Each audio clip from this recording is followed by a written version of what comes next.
Coba bayangkan, skenario ini, presiden sebuah negara yang masih sah menjabat, tiba-tiba dijadikan buronan oleh Amerika Serikat. Kepalanya dihargai ratusan miliar rupiah. Dan pasukan khusus siap menjemput paksa dari istananya. Kalian mungkin mikir, itu kan di Venezuela, negara gagal yang jauh di Amerika Latin sana. Tapi, tunggu dulu, tarik napas, dan lihat peta Indonesia. Venezuela diincar karena mereka punya cadangan minyak terbesar di dunia. Lalu, siapa negara yang punya cadangan nikel terbesar di dunia saat ini? Kita, Indonesia. Kalau Amerika berani main kayu kasar di Venezuela demi minyak, apa jaminannya mereka bakal sopan sama Indonesia demi nikel? Hari ini kita bedah. Kenapa pola penghancuran yang dipakai di Venezuela diam-diam mulai tercium aromanya di tanah air?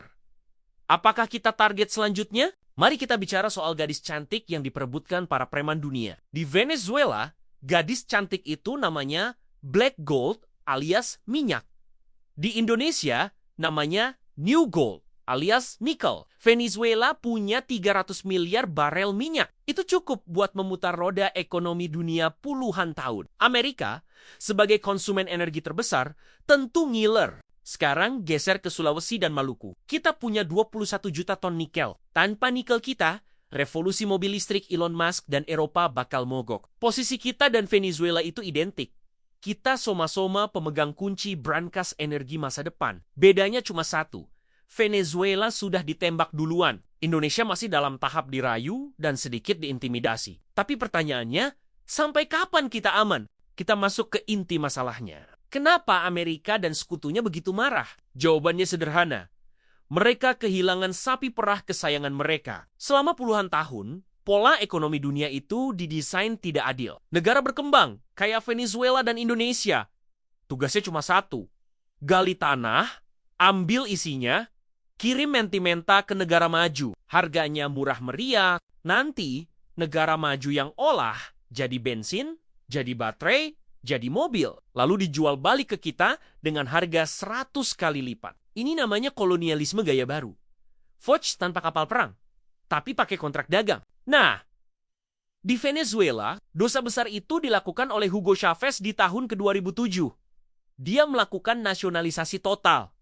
Dia usir raksasa minyak Amerika, kayak ExxonMobil dan ConocoPhillips. Chavez mengatakan, minyak ini ada di perut bumi Venezuela. Jadi, 60% keuntungannya harus buat rakyat Venezuela, bukan buat pemegang saham di New York. Aset mereka disita negara. Jelas, bos-bos minyak di Wall Street ngamuk. Mereka kehilangan ratusan triliun rupiah dalam semalam. Sejak hari itulah, Venezuela dicap sebagai musuh demokrasi. Sekarang, lihat Indonesia. Kita melakukan dosa yang sama. Cuma caranya lebih elegan. Namanya hilirisasi. Dulu, kita jual tanah air biji nikel mentah, harganya cuma sekitar $30 per ton. Murah banget. Kayak jual tanah urugan. Uni Eropa senang, China senang, industri baja dunia pesta pora pakai nikel murah kita. Tapi begitu keran ekspor ditutup tahun 2020, dunia panik. Mereka dipaksa bangun pabrik di sini kalau mau barangnya. Hasilnya, nilai ekspor kita melonjak dari 17 triliun jadi 500 triliun rupiah. Uang yang tadinya lari keluar, sekarang muter di dalam. Dan ingat, ini bukan pertama kali kita melawan. Ingat kasus Freeport. Puluhan tahun emas Papua dikeruk Amerika Freeport-McMoRan, kita cuma dapat rema-rema royalti 1%. Begitu Indonesia maksa, minta saham 51% divestasi, apa yang terjadi? Isu Papua merdeka tiba-tiba kencang, isu HAM diangkat PBB, lobi-lobi Amerika bergerak liar. Polanya selalu sama. Sentuh dompet mereka, maka mereka akan goyang kursi kekuasaanmu. Bagi Amerika dan Eropa, apa yang dilakukan Indonesia dan Venezuela itu adalah presiden buruk. Mereka takut. Mereka takut kalau Indonesia berhasil, nanti Ghana Afrika ikutan stop ekspor kakao. Nanti Chili ikutan stop ekspor tembaga. Kalau semua negara berkembang sadar dan mandiri, negara maju nggak bisa lagi hidup enak dari barang murah. Jadi, kemarahan mereka ke kita bukan karena mereka peduli lingkungan atau peduli hukum. Mereka marah karena rantai makanan mereka terganggu. Mereka takut sapi perah ini berubah jadi banteng yang bisa nyeruduk. Pertanyaannya, seberapa kuat napas kita menahan serangan balik ini? Venezuela sudah babak belur. Indonesia masih berdiri tegak. Tapi ingat, dalam politik global, tidak ada makan siang gratis. Keberanian kita menyetop ekspor mentah, pasti ada tagihannya yang harus dibayar. Dan tagihan itu bisa datang dalam bentuk instabilitas politik. Kita masuk ke bagian paling gelap. Apa akibatnya? Kalau sebuah negara nekat melawan bos besar. Di Venezuela, hukumannya bukan cuma dimarahi, tapi dimiskinkan secara brutal sampai ke tulang-tulang. Kalian harus tahu kasus emas Venezuela di Inggris. Ini gila.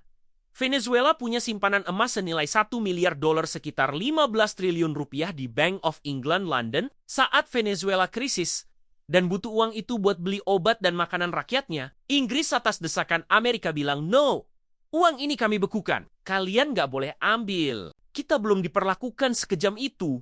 Tapi, jangan salah, jarum-jarum halus sudah mulai ditusukkan ke ekonomi kita. Polanya lebih canggih, lebih rapi, mainnya lewat aturan dagang. Pertama, lewat aturan licik bernama Inflation Reduction Act IRA di Amerika. Intinya, Amerika kasih subsidi gede buat mobil listrik.